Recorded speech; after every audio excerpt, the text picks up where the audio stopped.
Bismillahirrahmanirrahim. Assalamu alaikum. Hürmetli televizyon görüşler. İstiklal günlük haberlerimizi görüşünlerine kızgın karşı alımız. Ben Abdullah Yılgun. Programımızda vatanımız Şarkı Türkistan ve dünyada buluvatkan gün tertipteki haberlerini huzuruna sunuşturuşumuz. Qanamsız diqqətinizlər ekranımız olsun.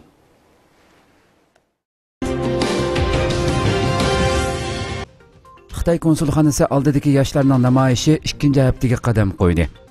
Bir haftadan ko'proq vaqtdan buyon Xitoyning Istanbuldagi bosh konsulxonasi oldida o'tkazilayotgan Uyg'ur yoshlarining tinch namoyishi ikkinchi haftaga qadam qo'ydi. Namoyishning 3-kuni Xitoy konsulxonasidan nomussizlarcha yozilgan talab xati chiqqan edi va yoshlar bu talab xatini yirtib tashlagan edi.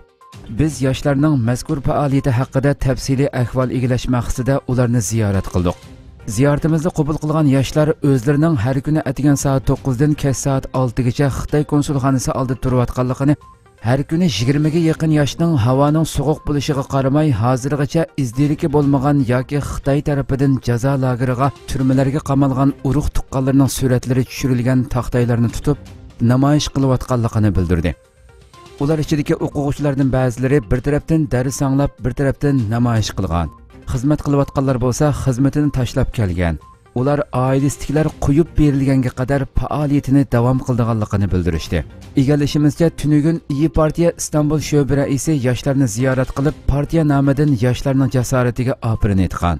Undan boshqa Sharq Turkiston Ulamolar birligi a'zosi ustoz Habibullah Ko'sani, professor doktor Abdujalil Qarluq qatorliqlar yoshlarni qo'llash yuzasidan konsulxona oldiga kelib namoyishga qatnashgan. Shundaqla yana Anadolu agentligi, Ana Xabar, Fat TV, Ak TV qatorliq axborot kanallari va Yaponiya, Fransiya muxbirlari mo yoshlarni ziyorat qilgan.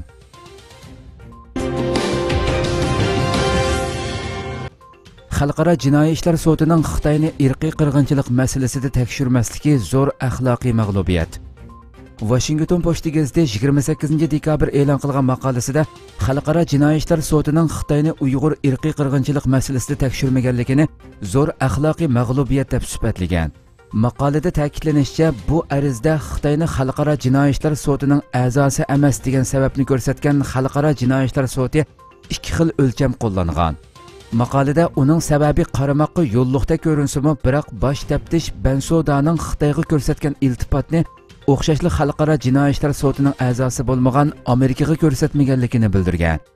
Xalqaro jinoiy ishlar sudining Xitoyni irqiy qirg'inchilik masalasida tekshirmasligi zo'r axloqiy mag'lubiyat mavzuliq maqolada uning Amerikaning Afg'onistondagi harakati, CIAning Yevropadagi turmalarga hujum qilganligi, Amerika hukumati Afg'onistondagi voqeani tekshirib bir qancha kishini jazolagan bo'lsa-mu, biroq Bensodaning buni yetarli deb qaramaganligini bildirgan.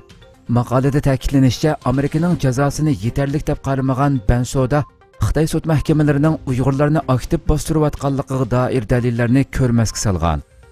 Mazkur maqolada Amerikaning dilosi 15 yil burungi 80 dak qurbonga munosabatlik urush jinoyatiga aloqador dilo ekanligi, lekin Xitoyning millionlarcha qurbonga sistemalik tan jazosi berish, bosqinchilik qilish, majburiy emgak, tug'mas qilishdek vahshiyliklar bilan ayblanayotganligi ta'kidlanib, shak shubhisizki sudning Uyg'ur masalasida o'zini qochirishi zo'r axloqiy mag'lubiyatdir deyilgan.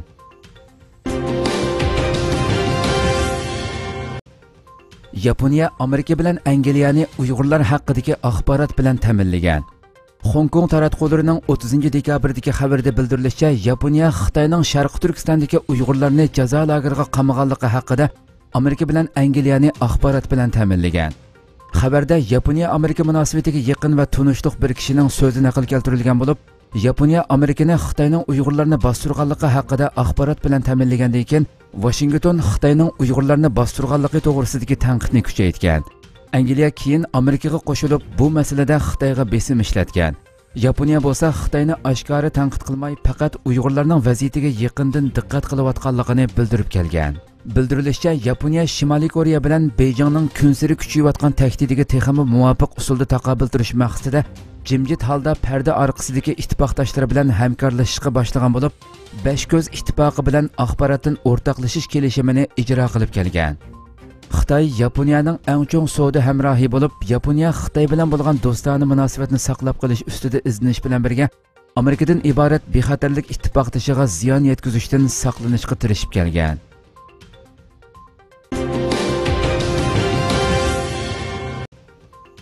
Xitoy Sharqi Turkistondagi bostirish siyosatlarini to'liq muayyanlashtirdi. Xitoyning Uyg'urlarni bostirishi va zo'r ko'lamda tutqun qilishi xalqaroning qattiq ayblashiga uchrayotganda Xitoy rejimi o'zlarining 2020-yili Sharqi Turkistonda ijro qilgan atalmish chegara rayonini idora qilish tadbirlari va siyosatlarining g'oyat zo'r unum va salmoq taraqqiyotga ega bo'lganligini jakarladi. Xitoy xabarlari to'rining 28 dekabrdagi xabarda aytilishicha, o'tgan bir yilda Shi Jinpingning 8-ching turish asosidagi atalmish Xinjiangni idora qilish tadbirlari g'oyat zo'r utuqqa erishgan. Xitoy tarixshunosi Shu Jianying bu haqda muxbirning ziyoratini qabul qilganda, bu Xinjiangni idora qilishdagi o'tgan 5 yilda qo'lga kelgan zo'r utuq. Biz bu tajribalarni xulosalab, kelgusiga tatbiqlashimiz lozim degan. Xabarda alohida o'rin olgan bir nuqta, Xitoy bu qatimmo o'tgan 3 yil 9 oyda Xinjiangda hech qanday terrorlik voqeasi yuz bermadi. Demak, bizning asabiylikning va terrorlikning oldini olish xizmatimiz ijtimoiy muqimlik yarata oladi degan xulosani chiqargan. Shuningdek, Sharqi Turkistonning iqtisodiy gullanishda va nomrodlikni tugatishda yangi taraqqiyotlarga ega bo'lganligini joriy solgan. Halbuki kuzatuvchilarning qarashicha, Sharqi Turkistondagi sun'iy muqimlik amaliyoti Xitoydagi davlat terrorizmining natijasi bo'lib, Xitoy Sharqi Turkiston xalqini barliq insoniy huquqlardan mahrum qilish va irqiy qirg'inchilik badaliga bu xil vaziyatni yaratgan.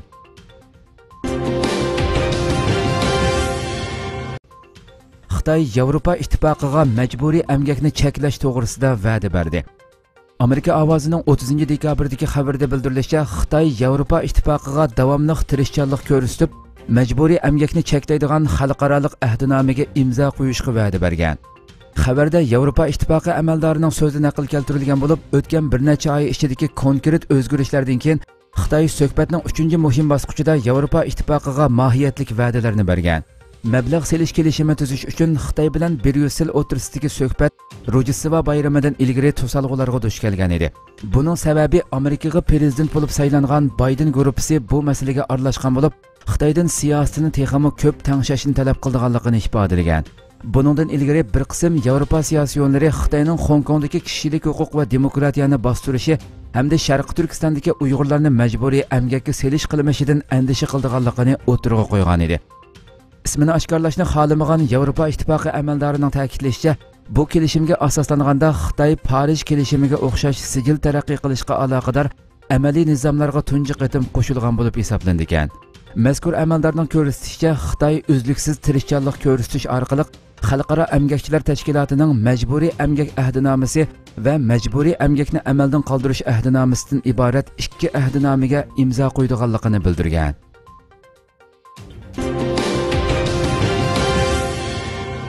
Alma shirkatining Sharqi Turkistondagi majburiy emgakdan foydalanganligi oshkorlandi. Washington Posti gazetining 29 dekabrdagi xabarda bildirilishicha, Alma shirkatini Yanfon ekrani bilan ta'minlab kelgan Xitoydagi Lenins texnika shirkatining Uyg'urlarni majburiy emgakka solganligi oshkorlangan. Bu haqda dokulat e'lon qilgan Texnika oshkorligi qurilishi tashkilotining boshlig'i Katie Paul, bizning tadqiqotimiz shuni isbotladiki, Alma shirkati ta'minlash zanjiridagi majburiy emgak shirkatning qabul qilish doirasidan xalqib ketgan deganlarni bildirgan. Alma shirkatining bayonotchisi bu haqda to'xtalib, Lenins texnika shirkatining Sharqi Turkistondan hech qanday ishchi yo'tganmaganligini dalillaganligini aytgan va qoida nizomlarimizga xiloflik qilish hamkorlikni to'xtatishga o'xshash og'ir oqibatlarni keltirib chiqaradi degan. Navbatda Lenins texnika shirkati majburiy emgak haqidagi ayblashlarga ifoda bildirmagan. Ammo Xitoy Tashqi ishlar ministrligi Washington Postasi gazetiga bu ayblashning mos kelmaydiganligini aytib bayonot e'lon qilgan. Xabarda yana Lenins shirkatining Tesla va Amazon shirkati uchun zapchas ishlab chiqaradiganligi, har ikki shirkatning bu vaqtdagi savollarga javob berishdan o'zini qochirganligi bildirilgan.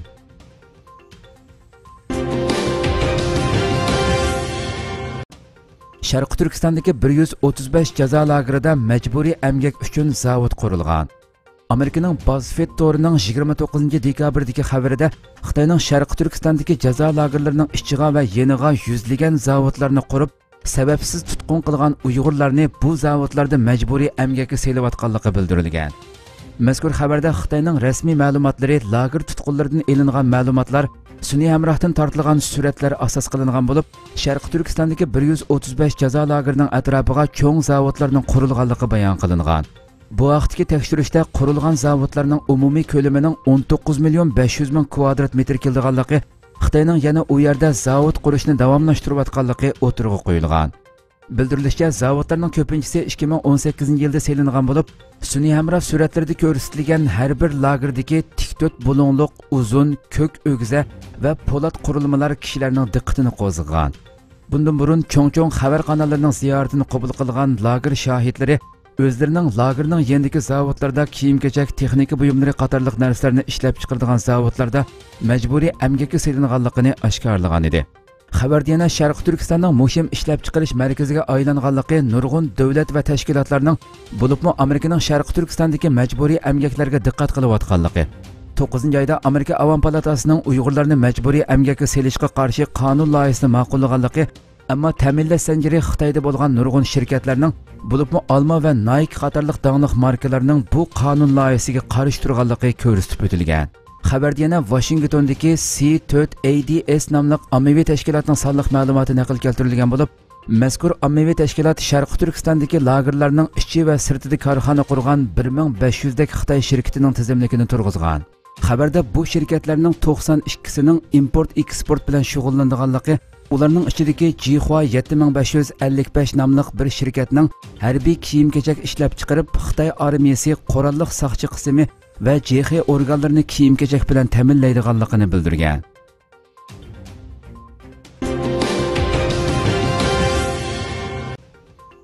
Sharq Turkistonda ayollar asos qilingan majburiy emgak davomlashmoqda.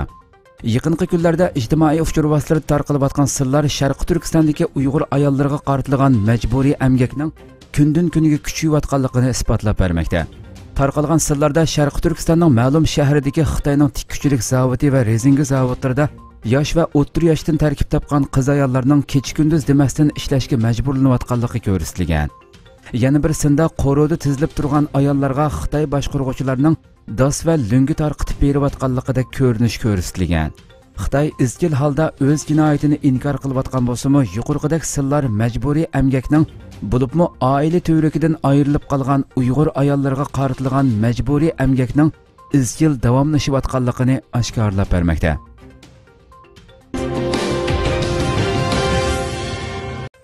Turkiyada bir kun ichida Xitoy virusi bilan qazo qilganlar 253 ga yetdi.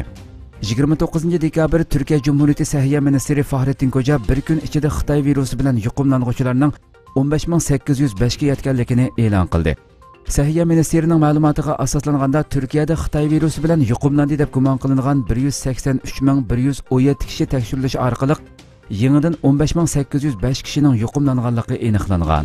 Navbatda 2783 kishi doktorxonada bo'lib, bir kun ichida yana 253 kishi qazo qilib, 21004 kishining salomatligi asliga kelgan. Navbatda Turkiyada Xitoy virusi boshlangandan beri salomatligi asliga kelganlar jami 2,058,437 ga, qazo qilganlar 20,388 ga, kesili og'ir bemorlar 4191 ga yetgan. Fahrettin Koca yana yuqumlanuvchilarning aziyishga boshlaganligini, tadbirlarning unumi ko'rilayotganligini, vaksina tayyor bo'lishdan burun tadbirlarga davomli rioya qilish kerakligini bildirdi.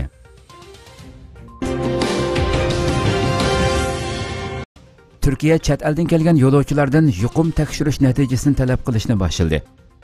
Turkiyaga chet eldan kelgan yo'lovchilardan PCR sinov natijasini talab qilish tuzumi har qaysi chegara eg'izlari va aerodromlarda bugun rasmiy yo'lga qo'yildi. Turkiya Ovozi radiosi xabarida bildirilishicha, bugundan boshlab 2021-yili mart oyigacha davomlashadigan bu belgilamaga asosan tekshirish qog'ozi yo'qlar qaytib ketish huquqidan foydalanadi yoki o'zi ma'lum qilgan Turkiyadagi turish o'rni, uy, mehmonxonada karantin qilindi. Turadigan joyi yo'qligini ma'lum qilgan yo'lovchilar bo'lsa, Səhiyyə idorasi ko'rsatgan joylarda karantin qilindi.